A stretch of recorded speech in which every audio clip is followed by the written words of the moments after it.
Bonjour à tous et bienvenue à l'Institut biblique et on va voir leçon 4 au niveau de l'évangélisation. Gloire à Dieu pour vous et être présent avec nous aujourd'hui.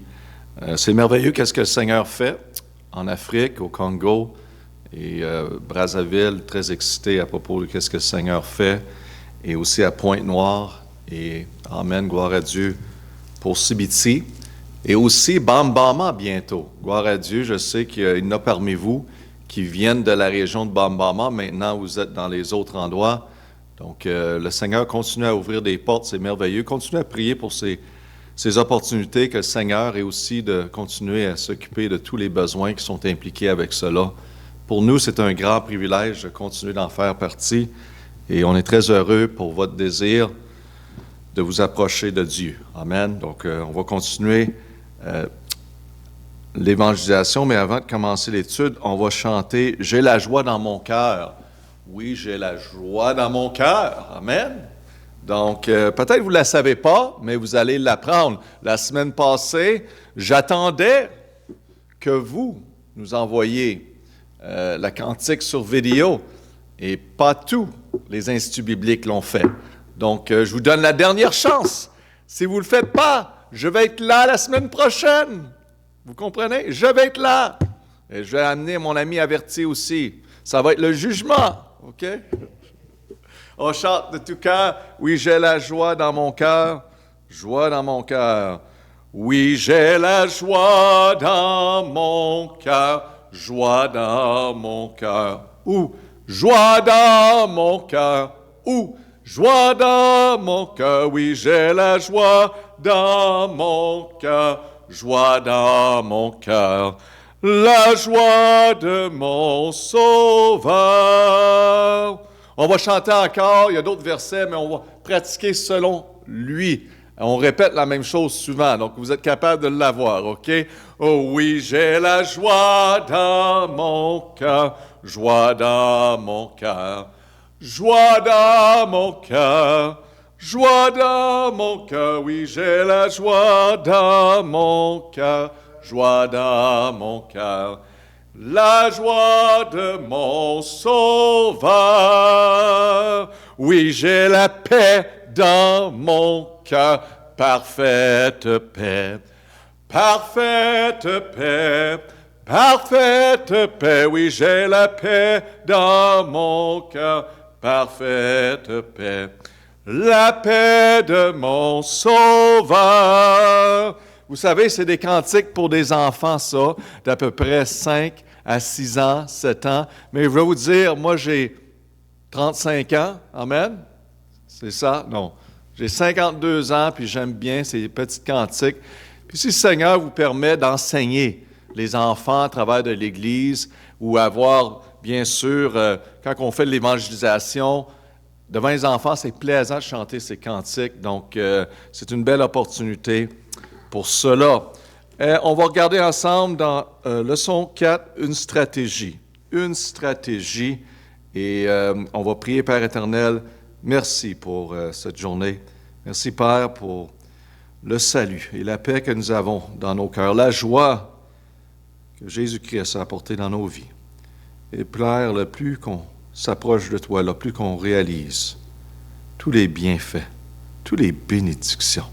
Simplement te connaître et avoir une relation personnelle avec toi. Et te voir agir à travers de nos vies. Un miracle après l'autre, Père. Merci pour ta grandeur et aide chacun de nous d'être attentifs à toi et le travail que tu fais dans nos vies. Pour ta gloire, on prie. Amen. Il serait bon de se rappeler l'ampleur de la situation à laquelle est confrontée l'Église, le mot l'Église. Au moins de 2,25 milliards d'âmes éternelles n'ont jamais entendu une présentation claire de l'Évangile. Donc, on a un travail devant nous et on a mentionné ces choses. C'est important de les rapporter, à se souvenir de ces choses. Avec une population mondiale de 8 milliards dans ce monde, ça signifie que 28% ne sont pas atteints. 28% ne sont pas atteints dans le monde. Donc, on sait que plus que 4,3 naissances ont lieu chaque seconde dans le monde. Et il y a plus que 2,1 âmes qui rentrent dans l'éternité chaque seconde dans le monde entier. Donc, il y a beaucoup de mouvements qui se passent. La nouvelle terre, on sait, et le lac de feu sont des lieux réels, comme nous sommes ici aujourd'hui, vous êtes là-bas, ces lieux de la nouvelle terre et l'enfer, le lac de feu est réel.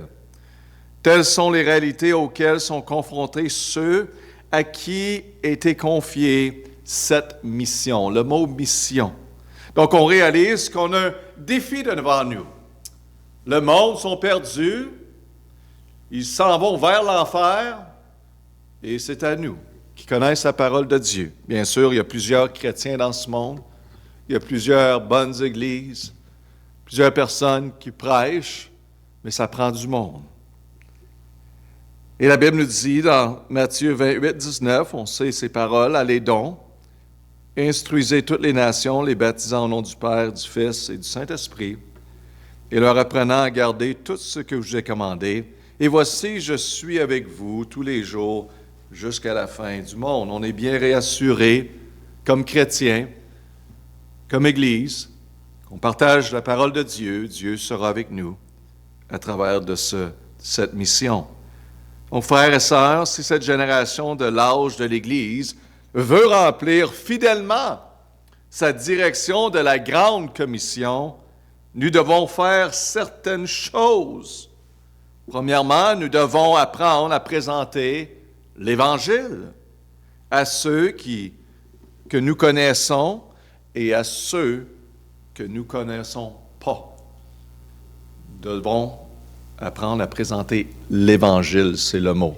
Donc, bien sûr, il y en a qui aiment, on préfère peut-être vers des personnes qu'on connaît. Et parfois, c'est plus un défi qu'on peut dire de partager l'Évangile avec quelqu'un qu'on ne connaît pas. Nous devons le faire d'une manière qui n'oblige pas à adopter une personnalité que nous, en tant qu'individus uniques, n'avons pas. On doit être simple et comme nous sommes. On n'essaie pas de démontrer une façade ou une personne que nous ne sommes pas. C'est réel. Et la parole de Dieu, c'est la vie. À part de ça, il n'y a pas de vie. C'est qu'est-ce que Dieu nous a donné, le Créateur de l'univers, pour direction à travers de cette vie, pour nous conduire et savoir la vérité. Donc, quand j'approche le monde, j'aime ça partager mon témoignage personnel.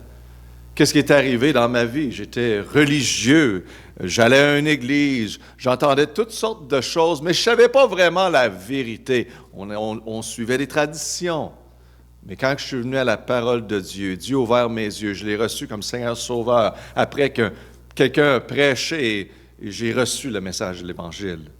Après ça, j'ai commencé à regarder les Écritures. Tout commençait à être nouveau. Et je voyais la vérité sur les choses que je questionnais. Chaque sujet est mentionné. C'est merveilleux de venir à l'Évangile et de lire la parole de Dieu et nos yeux, notre cœur ouvrent à la vérité. Ce sont les choses que nous devons faire. Mais avant de considérer la stratégie qu'une église locale devrait utiliser pour évangéliser nos communautés, considérons la stratégie que nous ne devrons pas utiliser. Le mot « pas », P-A-S, « pas ».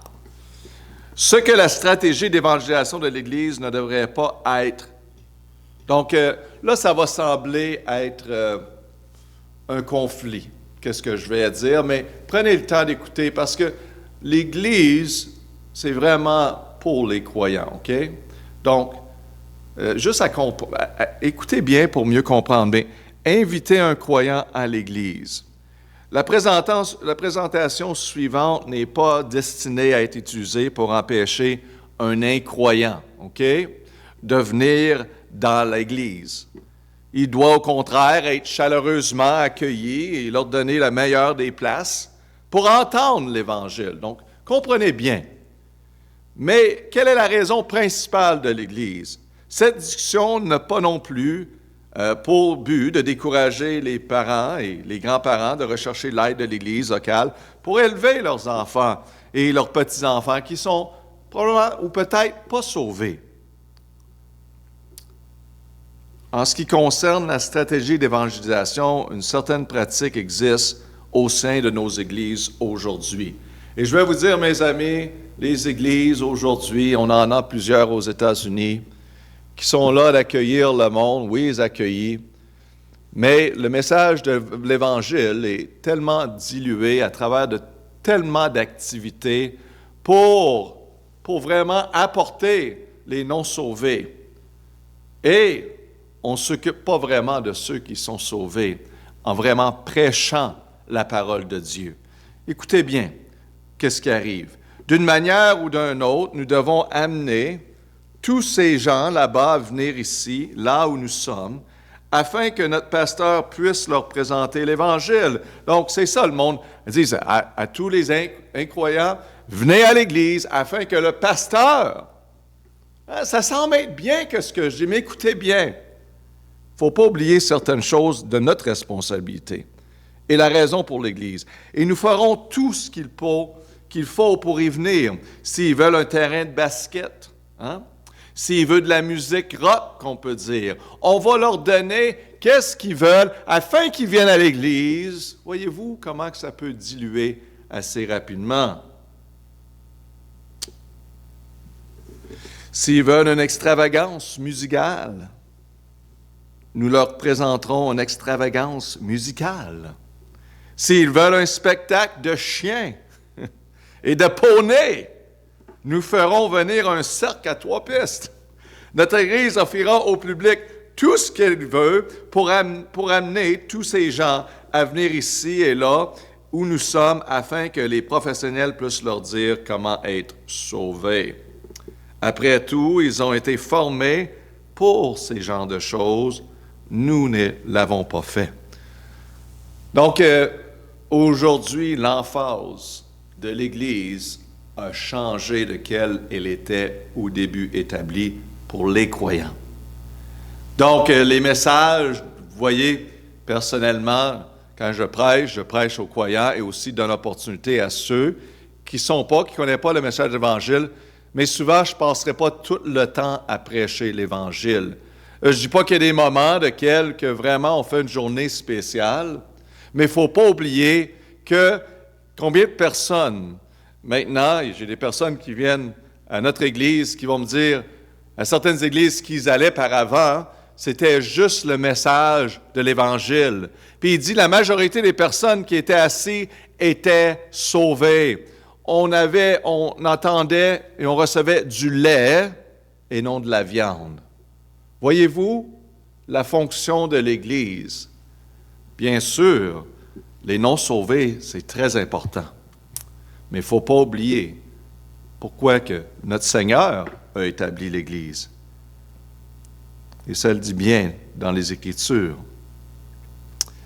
Pour beaucoup, lorsqu'il s'agit d'évangélisation, le rôle du membre d'Église est d'amener les perdus à venir à l'Église. Pour se faire du temps, de l'argent, de l'énergie et des capacités sont dépensés sans compter pour tenter de rendre la vie de l'Église attrayante pour les incroyants. Donc, il y a beaucoup d'investissements à travers des églises pour apporter des incroyants dans l'Église et concentrer sur les incroyants dans l'Église, beaucoup de temps, beaucoup d'argent, et délaisser d'autres responsabilités dans l'œuvre de Dieu qui sont très importantes. Je ne dis pas que les incroyants, c'est une responsabilité, mais il faut savoir où doit être cette responsabilité et quand doit être cette responsabilité. Et qui doit prendre cette responsabilité. En ce moment, ce monde les apporte afin que le pasteur, comme le pasteur, c'est une personne magique qui est capable de sauver les âmes. C'est le monde ici qui font ce travail-là. On fait tous ce travail-là.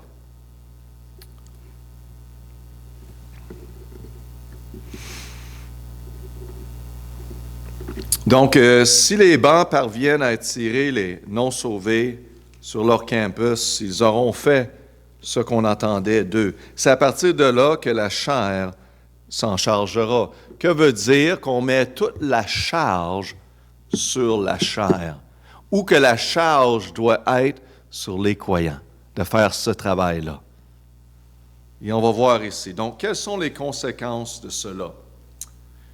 Cette stratégie a semé la confusion quant au rôle des membres d'Église dans la grande commission. Avec cette approche, le croyant ne doit pas aller par tout le monde pour prêcher l'Évangile à toutes les créations, qu'on est dit de faire par notre Seigneur, d'aller par tout le monde. Dans Marc 16, 15.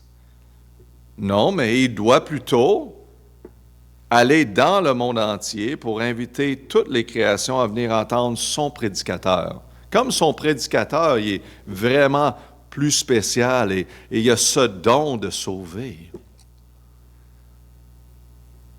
Son rôle dans l'évangélisation est d'inviter quelqu'un à l'Église plutôt que d'inviter quelqu'un à Jésus-Christ. Venez à notre Église, venez à notre Église, venez à l'Église, en pensant que le salut se trouve dans l'Église. Non. Hey, je suis pour une personne d'inviter le monde à l'Église. Manquez pas le point. Mais quand ça vient à l'Évangile du Seigneur, l'Église de Jésus-Christ est prioritaire. Les membres, ceux qui sont sauvés, il faut continuer ce message, de bâtir, les sauver. S'ils ne sont pas bâtis, ils vont continuer à vivre du lait et non de viande. Et ils ne feront pas partie de la grande commission. Ils ne seront pas impliqués à l'œuvre.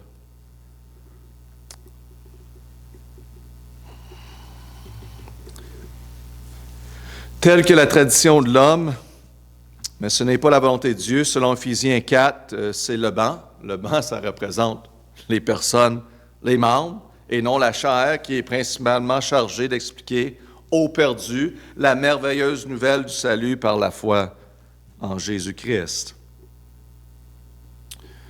Numéro 1, la solution.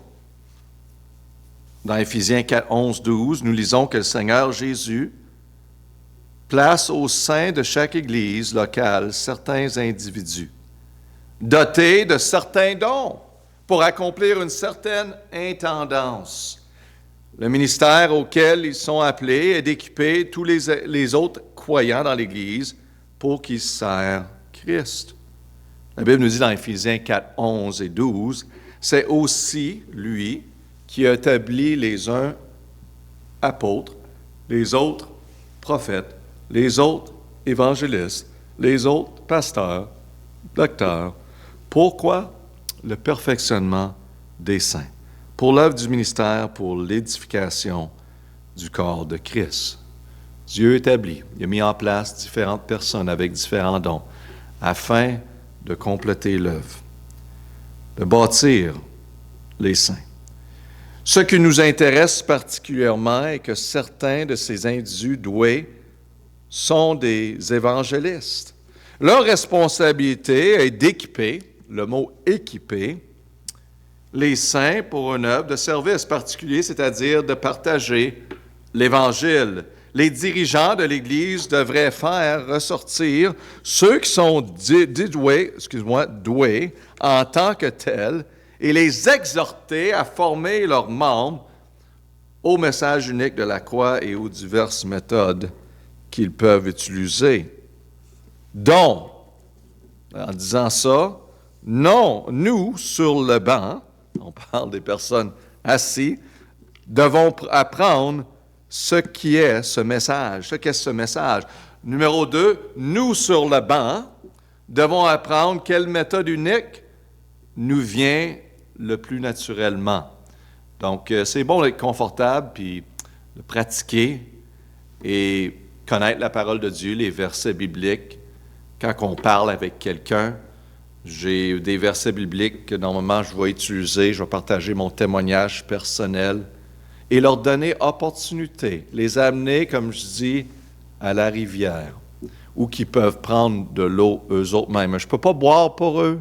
Non, ils doivent boire de cette eau. Amen. la vie éternelle eux autres mêmes qu'il doit choisir. Numéro 3, et puis nous, sur le banc, devons faire de l'évangélisation. Là-bas et là où ils sont perdus. OK? Donc, de limiter l'évangélisation à l'Église, ce n'est pas vraiment une pratique biblique. Ça ne veut pas dire que quelqu'un est ici, n'oubliez pas, manquez pas le point.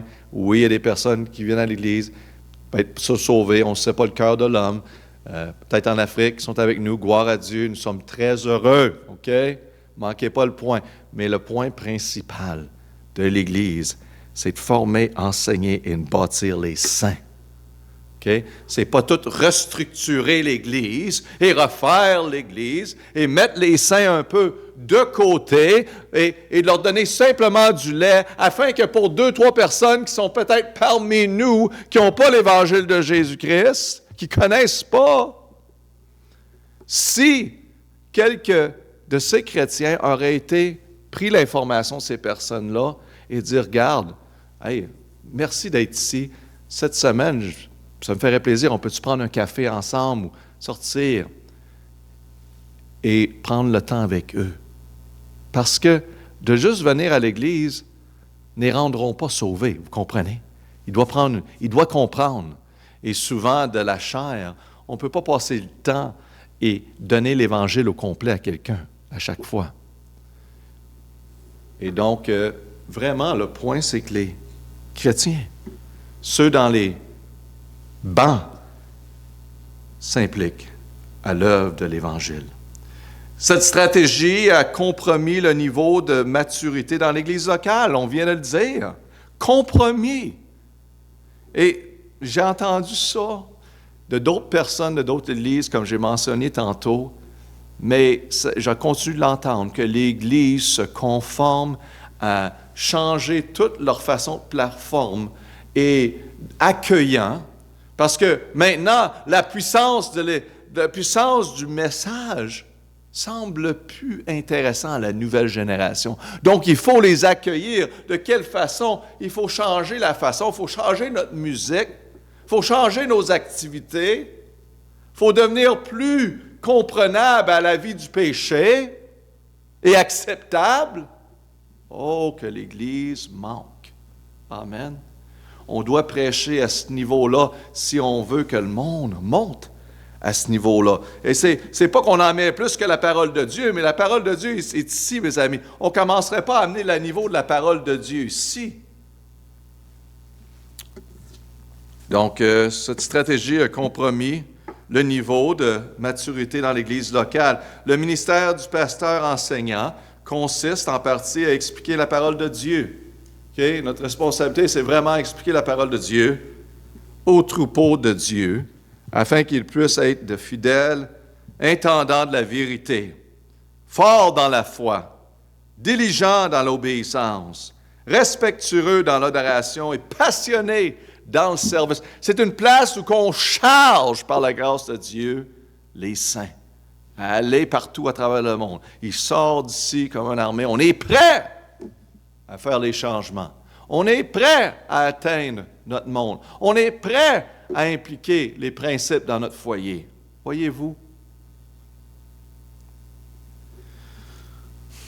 Et c'est pour ça que vous êtes appelés à être pasteur d'une église, vous avez des personnes devant vous à chaque semaine.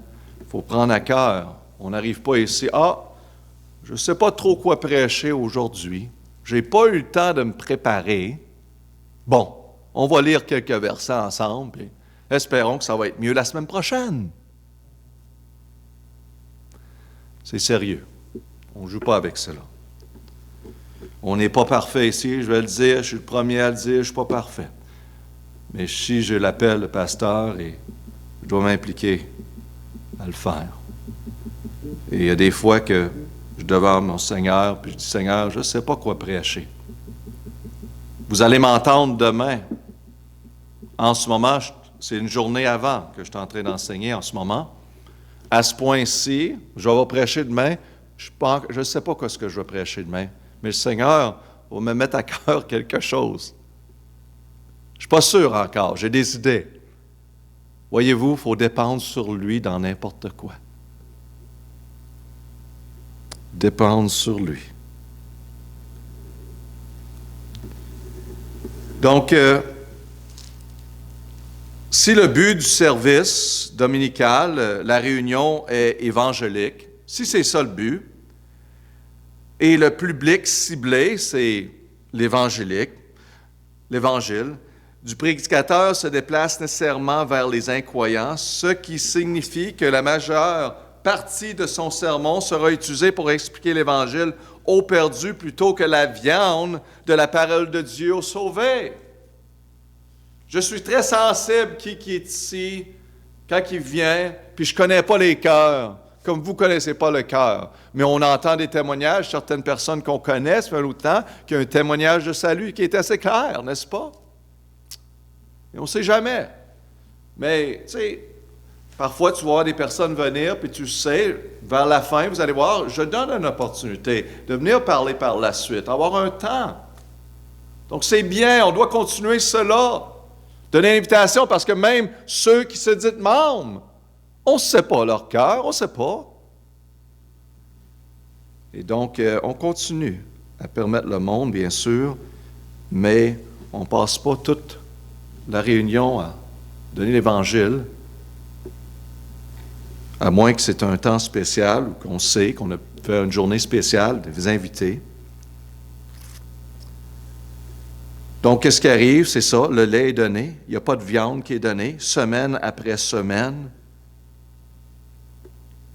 Les rachetés qui entendent un sermon évangélique dimanche après dimanche, sont sous-alimentés, affamés de tout le conseil de Dieu. Et c'est pour ça, mes amis, comme pasteur, si Dieu nous donne l'opportunité d'enseigner, il y a des pasteurs qui enseignent dans les églises, qui vont faire qui sont peut-être pas pasteurs, mais qui vont enseigner les jeunesses ou les jeunes.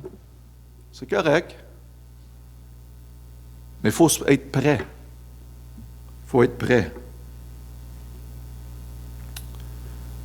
Ce n'est pas un petit problème si la profondeur de l'enseignement biblique reste élémentaire pour le bien des perdus. Le niveau de maturité spirituelle de ceux qui sont déjà sauvés restera élémentaire. Retardé. Retardé, le mot retardé. Et en passant, le mot avant ça, c'était affamé de tout conseil de Dieu. Et là, c'est retardé à la fois en termes de caractère et de discipline. Puis ça, je vais vous dire que oui, c'est un message. Qu'est-ce qu'on est en train d'enseigner? Ça nous fait penser et réfléchir, puis ça a du bon sens, parce qu'on voit la fonction de l'Église locale, n'est-ce pas? Mais parfois, quand on réalise et recule, on voit que l'Église, elle donne tout et répète, semaine après semaine, des messages de l'Évangile. Je m'en souviens qu'il y avait un pasteur, quelqu'un me dit, il ne retournait pas à cette Église, et j'ai parlé à ce pasteur-là, puis il dit, garde, moi, qu'est-ce que je connais dans la parole de Dieu, c'est l'Évangile, puis je prêche l'Évangile à tous les semaines. OK. Si je serais dans un milieu de simplement des personnes tout le temps perdues, bien sûr, mais dans l'Église, il faut que les saints soient nourris. Ceci dilue l'efficacité de l'Église à vivre la vérité de Dieu devant un monde qui suit aveuglément les mensonges de Satan, ce qui, à son tour, nuit à la réputation de Dieu. Il faut équiper les saints. Moi, quand je regarde à travers la parole de Dieu, puis je vois les disciples, oui, parfois il y avait des défis, des choses à comprendre, mais je vais vous dire que Paul enseignait le conseil de Dieu. Il rapportait dans l'Ancien Testament, il montrait, il prenait le temps d'enseigner. Et quand il s'en allait dans les rues, dans les endroits, il prêchait l'Évangile, bien sûr, à des personnes qui étaient perdues. Donc, la solution, numéro 2, êtes-vous déjà demandé pourquoi Billy Graham? Billy Graham, si vous ne savez pas, c'est un prêcheur qui prêchait vraiment à des foules, des personnes qui n'étaient vraiment pas sauvées. C'était son ministère. Il allait à travers, puis vous pouvez regarder sur l'Internet, mettez Billy Graham, voir vraiment quand il prêchait devant des foules, il louait des stadiums de soccer et de baseball à travers les États-Unis, puis ça se remplissait de personnes non converties et plusieurs personnes, bien sûr. En tout cas, c'est un ministère qui avait... mais il n'était pas un pasteur d'une église. Okay? Il était vraiment plus évangéliste. C'était parce qu'il savait que ce n'était pas sa vocation d'être un pasteur d'une église locale. Il n'était pas appelé à prêcher la vérité plus profonde de la parole de Dieu. C'était surtout l'Évangile qu'il faisait parce que oui, il y a plusieurs personnes qui n'avaient pas l'opportunité d'entendre. Il le faisait dans un milieu qui invitait des foules de venir et le monde venait dans ce temps-là. Aujourd'hui, je ne sais pas s'il serait autant ouvert qu'il était dans le temps, surtout dans nos milieux, mais il y avait un temps que le monde venait et ça remplissait. Ils étaient appelés à prêcher l'Évangile aux perdus. Pour ce faire, il n'a pas exercé de pastorat. Au lieu de cela, il a fondé une fondation. Lorsqu'il prêchait, il ne s'attendait pas à ceux que les perdus viennent dans une église. Bien sûr, parfois, il les encourageait par la suite d'aller dans une église locale suite à venir à Jésus-Christ pour le salut. Mais la composition d'une congrégation le dimanche matin n'a jamais été conçue pour ressembler à celle des foules lorsqu'on a un croissade de Billy Graham. La Bible décrit l'Église comme un assemblée de quoi? De rachetés. Rachetés, des personnes qui sont sauvées, dont le but de se réunir est d'être sanctifiés en écoutant encore et encore toute la vérité plutôt que les choses élémentaires concernant Christ. Élémentaire. Donc, il faut que le monde soit nourri, comme on voit ici. Or, celui qui se nourrit de lait ne comprend pas la parole de la justice, car il est un petit enfant. Mais la nourriture solide est pour les hommes faits, pour ceux qui, par l'habitude, ont le jugement exercé à discerner le bien et le mal. C'est pourquoi, laissant les premiers principes de la doctrine de Christ, tendons à la perfection, ne posant pas de nouveau le fondement de renoncement aux œuvres mortes et de la foi en Dieu, de la doctrine du baptême, de l'imposition des mains, de la résurrection des morts et du jugement éternel. En voulant dire, mes amis, quand on vient au salut, c'est le temps de bâtir. On ne revient pas continuellement à les choses de base dans notre vie chrétienne. On bâtit maintenant. OK, écoute, ne manquez pas le point. Oui, je ne suis pas prêcher l'Évangile, mais pas oublier la raison pour que l'Église locale a été faite. C'est pour prêcher aux saints. Puis c'est les saints qui s'en vont équiper, évangéliser le monde. Voyez-vous la responsabilité? Je sais d'entre vous, il y en a qui disent, je ne sais pas si je vais être pasteur, je ne sais pas si je vais être... Qu'est-ce que Dieu va m'appeler à faire un jour? Je vais vous dire qu'est-ce que Dieu vous appelle à faire maintenant, et c'est cela que vous avez besoin. Évangéliser. Allez-y. Prenez la parole de Dieu, puis allez partout à travers de ce monde, faites-le. Puis quand c'est le temps, si le temps s'en vient, Dieu va dire, regarde, je suis prêt pour toi, pour le ministère ici. J'ai quelque chose pour toi ici. Dieu va aller vous chercher. Arrêtez d'attendre. Oh, peut-être. Cassez la tête. Je ne suis pas certain. Pas besoin de vous occuper de ça. Engagez-vous à son œuvre. Faites ce qui est devant vous maintenant. Être là pour servir. Aidez ceux qui sont dans des positions. À l'Institut de Luc, aidez, assistez. Et prenez le message d'Évangile. Prenez des gens romains. Allez-y. Partagez votre témoignage de salut. Amen. Et quand c'est le temps, Dieu va vous dire s'il y a un appel pour vous.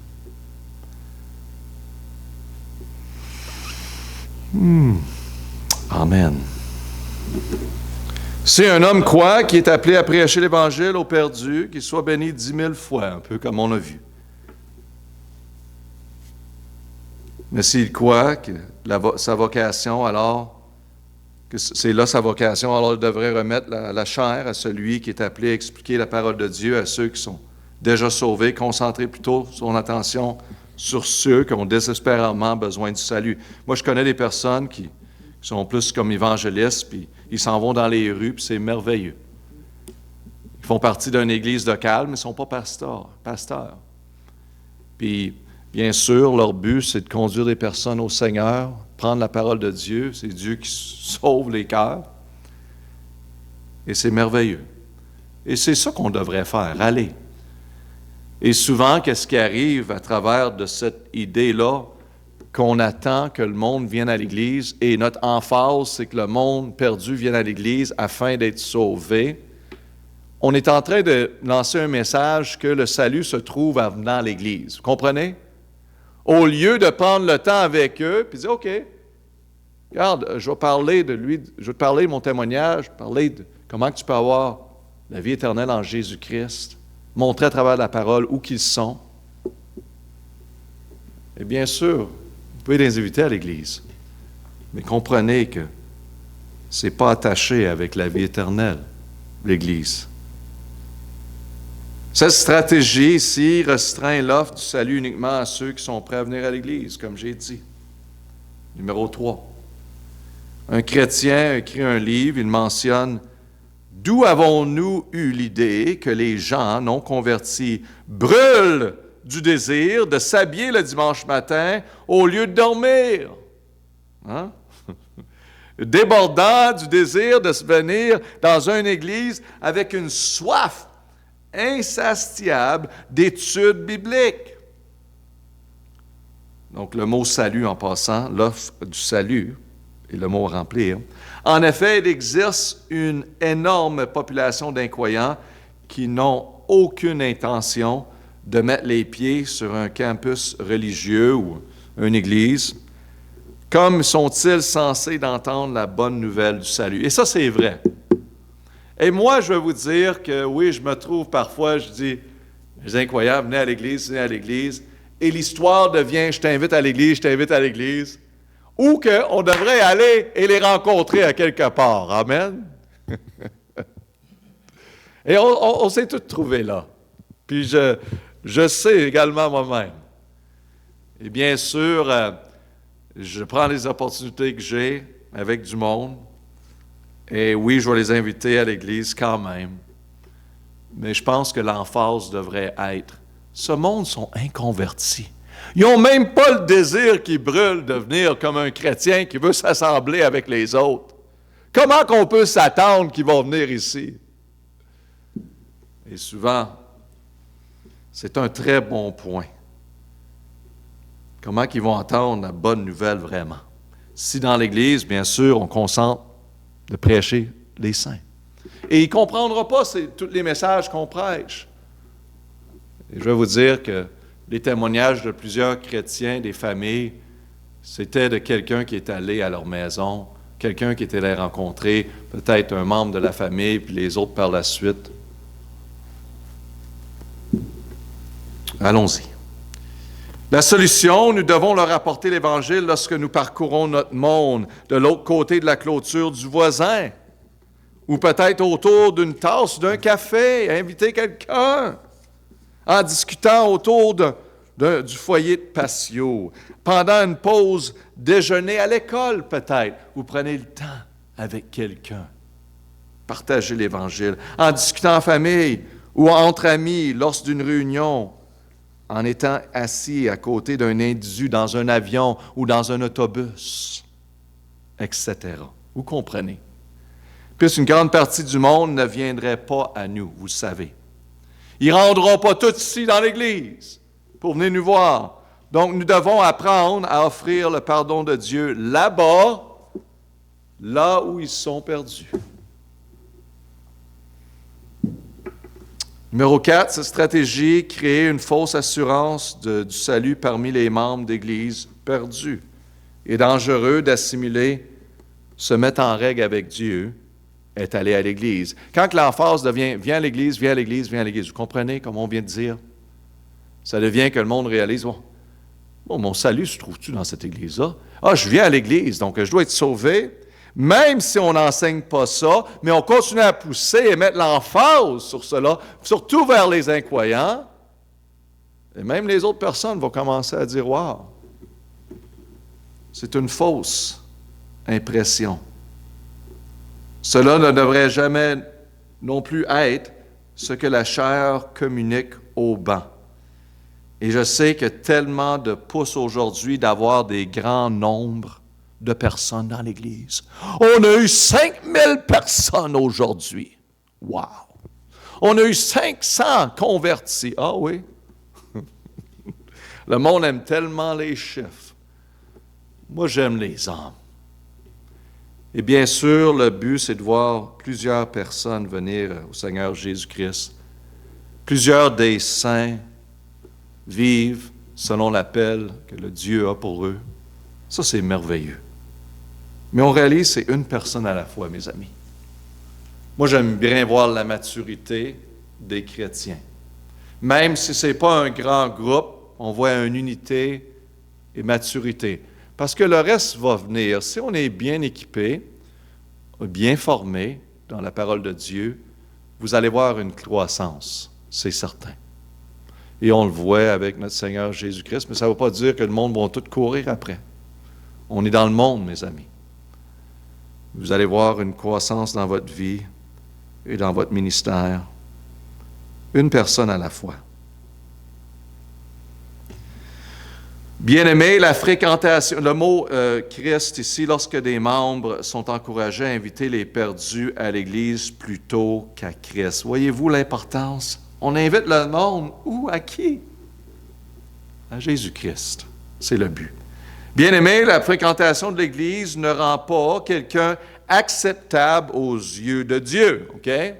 Ce n'est pas la fréquence de venir à l'Église, parce qu'on peut être perdu et perdu et perdu, sans désir, et venir à l'Église. Et les yeux sont aveuglés à la vérité. Je me rappelle, il n'y a pas longtemps, quelqu'un me dit, quelqu'un qui était incroyant, qui venait, parce qu'il me l'a dit qu'il était incroyant, et il dit, il n'y a pas de fille ici, donc je m'en vais. Il n'est jamais revenu. Voyez-vous l'importance? Puis je vais vous dire quelque chose. D'apporter continuellement des incroyants et pas prendre du temps à l'extérieur avec eux. Vous apportez, vous ne savez pas qui vous dites. Ce jeune homme-là aurait pu prendre une jeune fille d'une famille chrétienne, puis à travers de certaines circonstances. Tu sais, il y a de la sagesse dans tout ça, n'est-ce pas? C'est pour ça prendre le temps, là-bas, là où ils sont, avec eux, il y a beaucoup de sagesse là-dedans. Encore, manquez pas le point. Je suis pour apporter, les portes sont ouvertes à l'Église. On n'est pas ici en avant, dire, es-tu sauvé, pas sauvé? Non, non, non. Tout le monde peut venir. Mais je parle de nous comme chrétiens. Comment qu'on doit approcher?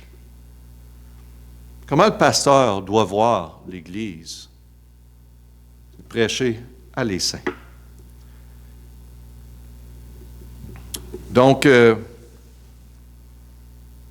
la dernière chose que nous devons faire est de leur laisser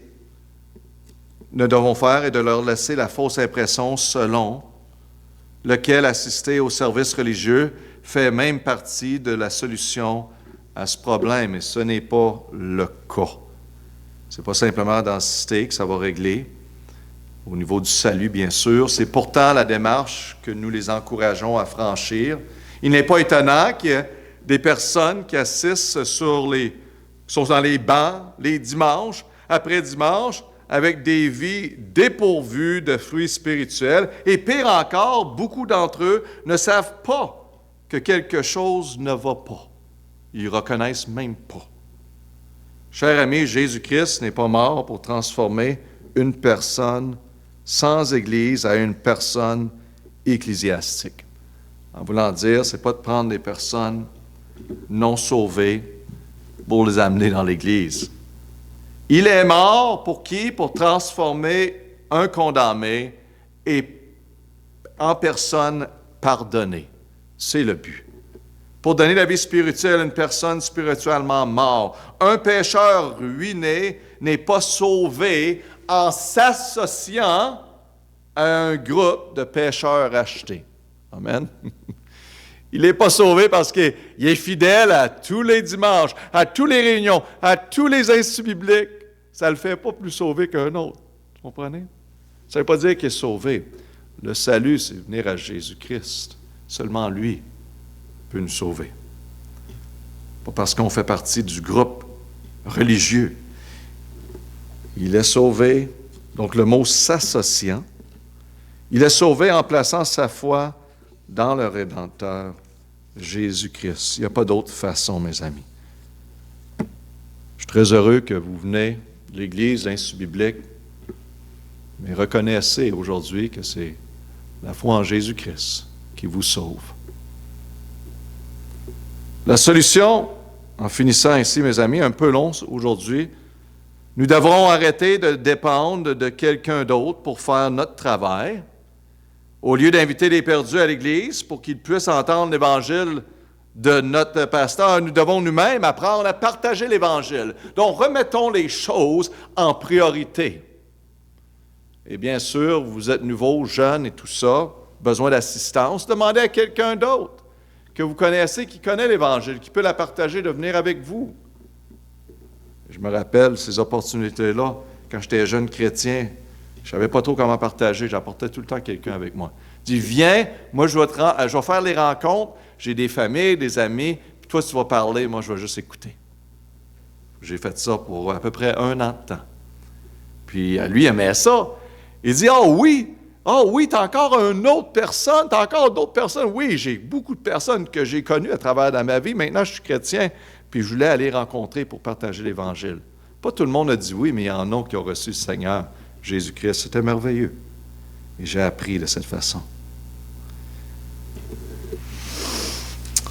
Bon, ben c'est bien. Je vais vous laisser terminer parce que mon temps est plus que dépassé. Mais j'aimerais finir en disant dans qu'est-ce que la parole de Dieu nous enseigne dans le livre des Actes 27 et 2, 42. En passant, le mot qui manque, c'est naturel. Naturel. Mais vous pouvez lire le reste. Je veux juste mentionner le dernier paragraphe ici. Ces rassemblements de rachetés existent depuis la naissance de l'Église, OK? Que les sauvés viennent ensemble. On voit ça dans le livre des Actes. C'était les sauvés qui venaient ensemble. Puis après ça, ils allaient partager l'Évangile, enseigner vraiment le salut, et autres personnes s'accumulaient à l'Église, n'est-ce pas? Ça n'a pas changé, mais par contre, aujourd'hui, on essaye de faire le reverse dans l'Église. C'est dans le livre des Actes que nous sommes aperçus de ce que faisait la première Église lorsqu'elle se rassemblait les premiers jours de la semaine. Verset 7 du livre des Actes 20. Et le premier jour de la semaine, les disciples étaient rassemblés pour rompre le pain. Paul discourait avec eux devant partir le lendemain. Et il prolongeait son discours jusqu'à minuit. Il s'encourageait, les amis. Il parlait de la parole de Dieu. Or, chapitre 2, verset 42. Or, il persévérait dans les doctrines des apôtres, dans la communion, dans la fraction du pain et dans la prière. Il y avait de la viande. Amen. Vous dites c'est du pain. Non, je parle de la viande spirituelle. Donc, prenez note, ce n'est pas les activités pour les non-régénérés. La réunion de dimanche est un moment réservé aux rachetés, pas à ceux que nous voulons racheter. Ce n'est pas l'emphase. Encore, je vous dis que, bien sûr, tout le monde est invité. Et on va continuer à donner opportunité à les personnes de venir à l'Évangile. Ça va être toujours le cas. Parfois, si on a des journées spéciales, on peut avoir des journées à l'extérieur de l'Église qu'on va vraiment diriger vers essayer d'enseigner, prêcher directement à des personnes. Et on va avoir un message d'Évangile. C'est correct. Des messages d'évangélisation, des voyages qu'on va faire au Congo. Bien sûr, on va partager l'Évangile et ça va être principal. L'Église doit être fortifiée, par exemple, et rafraîchie le premier jour de la semaine afin qu'elle puisse être un témoin efficace auprès des perdus pendant les cours normales du reste de la famille, le reste de la semaine. Donc, je vais vous dire que l'Église doit prêcher tout le conseil de Dieu pour fortifier. Il y a des sujets qu'il faut prêcher, mentionner, que quelqu'un qui est inconverti, qui ne connaît pas la parole de Dieu du tout, ne comprendra pas. Donc, gloire à Dieu. Si vous avez des questions à ce sujet-là, n'hésitez pas. J'ai essayé d'être clair et répéter le fait que, oui, l'Église a toutes ces fonctions-là, mais je pense qu'on doit mettre l'emphase sur tout. Vous comprenez? Puis l'emphase a été mise surtout ici, et on a renversé le rôle principal de l'Église. Et on voit ça dans les grosses églises qui sont là pour juste chatouiller l'oreille des personnes avec des belles paroles, diluer la parole de Dieu afin d'amener plusieurs inconvertis dans l'Église. Et quand vous apportez ça, l'Église va changer et le standard de la parole de Dieu va baisser. Ça, c'est un danger. Il faut le reconnaître. All right. Prions. Père éternel, merci pour cet enseignement et vraiment ces principes. Et oui, on réalise de plus en plus les églises diluent le message, leur approche, leur façon. Et on doit nourrir les saints, les chrétiens. Il faut mettre ça de côté. Et oui, les chrétiens doivent prendre la parole de Dieu, l'Évangile, et aller partout à travers de ce monde et le prêcher. Fais un travail en nous, aide-nous, Père. On a besoin de grâce. Donne-nous la parole pour vraiment évangéliser et partager la bonne nouvelle avec nos amis, nos voisins, notre famille. Peut-être prendre un Jean et Romain ou une traque évangile, quoi que ce soit.